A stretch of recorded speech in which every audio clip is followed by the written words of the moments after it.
کہ ہمیں آزاد چھوڑ دیا جائے. 4 دیواری ہمارا گھر نہیں ہے, پوری دنیا ہماری ہے. یہ وہ جانور عورتیں ہیں جنہیں جنگل چاہیے, جنگلیوں کی طرح سے وہ زندگی جینا چاہتی ہیں. یہ سارے خیالات کس نے ان کے ذہنوں میں ڈالے؟ یہ وہی دنیا جو ہمارے معاشرے کو تباہ و برباد کرنا چاہتی ہے. میں اپنی بچیوں سے کہنا چاہتا ہوں, ان کے میٹھے چپڑے نعروں میں مت آنا, یہ تمہیں کہیں کا نہیں چھوڑیں گے. آج جاؤ یورپ کو جا کر دیکھ لینا, امریکہ کو جا کر دیکھ لینا, وہاں پر پورا نظام درہم برہم ہے. جو پوش کہتے ہیں نا, وہ صرف اور صرف پیسے میں پوش یا پھر عیاشی میں پوش نظر آتے ہیں. اخلاق جو انسان کے ہیں وہ مر چکے ہیں. پرسنٹیج کے اعتبار سے دیکھا جائے تو اب میں ایگزیکٹ نہیں بتا پاؤں گا, لیکن بہت زیادہ پرسنٹ ایسا ہے کہ وہاں شادی کا نظام ہی ختم ہو چکا ہے. شادی کا نظام ہی نہیں. لڑکا کسی بھی لڑکی کے ساتھ زندگی گزارتا رہے, بچہ ہو جائے, 2 ہو جائیں, اس کے بعد دونوں کہتے ہیں اب شادی کر لیں ہم لوگ. 1-2 بچے ہونے کے بعد پلان کرتے ہیں کہ شادی کر لیا جائے. اس وقت تک شادی ہی نہیں ہوتی. اگر انڈرسٹینڈنگ ٹھیک رہی تو آگے شادی کر لیں گے 2 بچے کے بعد, نہیں تو پھر چھوڑ کر کے پھر کسی اور کے ساتھ. وہاں کے اکثر بچوں کو یہ پتہ ہی نہیں ان کا اصلی باپ کون ہے. 2-2 3-3 کے ساتھ اس طرح کی زندگیاں گزرتی رہیں. میرا دین یہ نہیں ہے. میرے دین کی خصوصیت یہ ہے کہ اسلام نسب کی حفاظت کرتا ہے, نسب کی حفاظت کرتا ہے. آپ کو پتہ ہے اسلام کا یہ جو نظام ہے, ایک انگریز نے کہا, اس نے ریسرچ کر کے کہا, عورت کو اگر کسی نے طلاق دے دیا, توجہ چاہتا ہوں, اگر کسی نے طلاق دے دیا تو اس کی عدت کیا ہے؟ وہ عورت دوسرے مرد سے اگر نکاح کرنا چاہے تو کب کرے گی؟ ادھر فوراً زید نے طلاق دے دیا, دوسرے دن دوسرا شادی کر سکتا ہے؟ عدت ہے نا, آپ کو پتا ہے عدت کیا ہے؟ یہ عدت کیا ہے؟ 3 بار عورت کی ماہواری آ جائے, طلاق کے بعد 3 بار عورت کا حیض آ کر ختم ہو چکا ہو, 3 بار حیض آیا اور 3 بار وہ پاک ہوئی, تب اس کی عدت ختم ہو گئی. اب وہ چاہے تو کسی اور سے نکاح کر سکتی. یہ طریقہ ہے شریعت اسلامیہ میں. یہ کیوں رکھا گیا؟ ایک دانشور ہے, بڑا پڑھا لکھا آدمی ہے, لیکن اسلام سے اس کا تعلق تو نہیں, مسلمان نہیں ہے. اس نے کہا مجھے اس بات پر بہت حیرت ہوئی جب میں نے یہ دیکھا عدت کا کیا مسئلہ ہے, اس میں کیوں رکھا گیا؟ تو اس نے کہا کہ سائنس کے اعتبار سے میں نے پوری جانچ پڑتال کر کے دیکھ لیا کہ اگر عورت پہلے والے شوہر کے ساتھ کچھ راتیں بھی گزاری ہو, کچھ راتیں گزاری اور اس کے بعد پہلے شوہر نے طلاق دے دیا, تو پہلے شوہر کا نطفہ اگر عورت کے جسم کے اندر موجود ہے تو وہ کب تک باقی رہتا ہے؟ تو سائنس کہتی ہے 3 بار عورت کو اگر ماہواری آ گئی تو پہلے والا سارا نطفہ پاک ہو چکا ہوتا ہے, پہلے والے کا کچھ بھی ذرہ بھی باقی نہیں رہتا.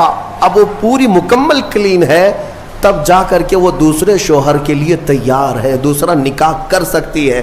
میرے عزیزوں, یہ میں نہیں کہتا, غیروں نے جو پڑھا ہے وہ کہتے ہیں کہ اسلام نے یہ عدت کا جو نظام رکھا ہے وہ صرف اس لیے کہ آنے والا بچہ اس کے نسب میں کوئی اختلاط نہ ہونے پائے, نسب میں کوئی اختلاط نہ ہونے پائے. عورتوں کی بھی حفاظت اور بچوں کی بھی حفاظت. الحمدللہ مجھے فخر ہے اس بات پر کہ دین اسلام نے یہ پاکیزہ نظام رکھا ہے, پاکیزہ نظام. آپ کو پتا ہے آج دنیا یہ سارا نظام درہم برہم کرنا چاہتی ہے. ہاں, جو ماڈرن کلچر کے دلدادہ ہیں ان سے میں کہتا ہوں جاؤ ذرا یورپ کو دیکھو, انہوں نے شادیوں کا نظام ختم کر دیا. شادیوں کا نظام ختم کرنے میں کئی چیزیں ان کے ساتھ آئی, میں بتاتا ہوں. ایک سسٹم ہے جو کام کر رہا ہے, شیطان کے پجاری ہیں وہ, ڈیول ورشپرز, شیطان کے پجاری. وہ صحیح طریقے سے جو نباہ ہوتا ہے اس کو ختم کرنے پر لگی ہوئی ایک ٹیم ہے، ایک پوری ٹیم کام کرتی ہے. وہ مردوں کو عورتوں سے دور رکھیں، عورتوں کو مردوں سے، یا اگر رکھیں تو ناجائز طریقے سے رکھیں. اس کے لیے کیا کیا طریقے اپنائیں. میں 2 سال قبل شاید یا 3 سال قبل کی بات ہے، شب قدر میں نے اس کو عرض کیا تھا. پورا نظام جو یہ معاشرتی جو نظام ہے، ازدواجی جو نظام ہے، اس کو مار ڈالا ہے یورپ کے کئی کلچرز نے. کیا کیا جانتے؟ مردوں کو خود اپنے ہاتھوں سے تسکین حاصل کرنے کے طریقے سکھا دیے کہ عورت کی ضرورت ہی نہ پیش آئے. اپنے ہاتھوں سے شہوت کو پورا کر لو، خواہشات پوری کر لو. اس کے لیے انہوں نے کھلونے بنائے، آلے بنائے، ساری چیزیں بنائی تاکہ شادی کا نظام ہی نہ رہے. عورتوں کو بھی اسی طرح سے تباہ و برباد کر دیا کہ عورتیں بھی اس نظام میں نہ آئیں. وہ اپنی جسمانی خواہش پوری کرنے کے لیے وہ پلاسٹک کا بھی سہارا لے لیں، کسی بھی دوسری چیزوں کا سہارا لے لیں. میں نے جب یہ پڑھا کہ باہر کئی جگہ پر مارکیٹ میں باضابطہ سلیکون کی پوری عورتیں ملتی ہیں، پورا کا پورا مرد ملتا ہے. سلیکون ایک ربر ٹائپ کا، اس کا پورا خوبصورت مرد بھی بنایا جاتا ہے، خوبصورت عورت بھی بنائی جاتی ہے، تاکہ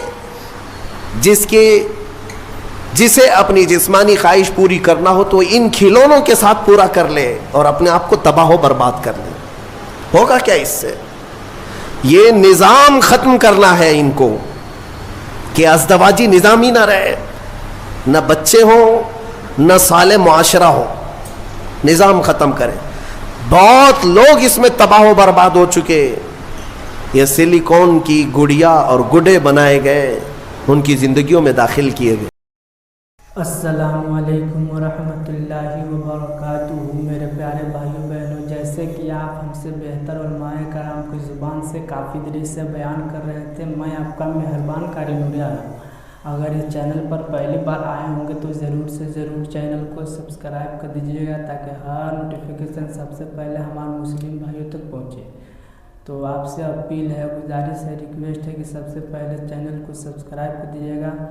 اور ہم سے بہتر علماء کرام جن کا نام ہے مفتی سلمان اظہری صاحب، جو کہ ہم آپ لوگ کے ایک اچھا پیغام پہنچانے کو کام کرتے ہیں.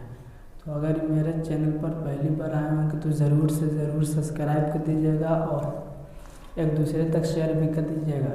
تو چلیے، ہمارے یہ ویڈیو ہے خاص کر کے ہمارے خواتین اسلام یعنی عورت کے لیے، جو 7 دن میں جو حیض آتا ہے نا، جو ناپاکی کی حالت میں آپ بہت سارا کام نہیں کر سکتے ہیں، جیسے نماز ہو گیا، روزہ ہو گیا، حج ہو گیا. یہ سب ناپاکی کی حالت میں عورتوں کے 7 دن میں آتا ہے. تو یہ ساری چیزیں آپ کو ویڈیو کے مادھیم سے معلوم چل گیا ہوگا. میں آپ کا مہربان قاری نوری عالم. اگر اس چینل پر پہلی بار آئے ہوں گے تو ضرور سے ضرور سبسکرائب کر دیجیے گا اور ایک دوسرے تک شیئر بھی کر دیجیے گا. خدا حافظ. دعاؤں میں یاد رکھیے گا.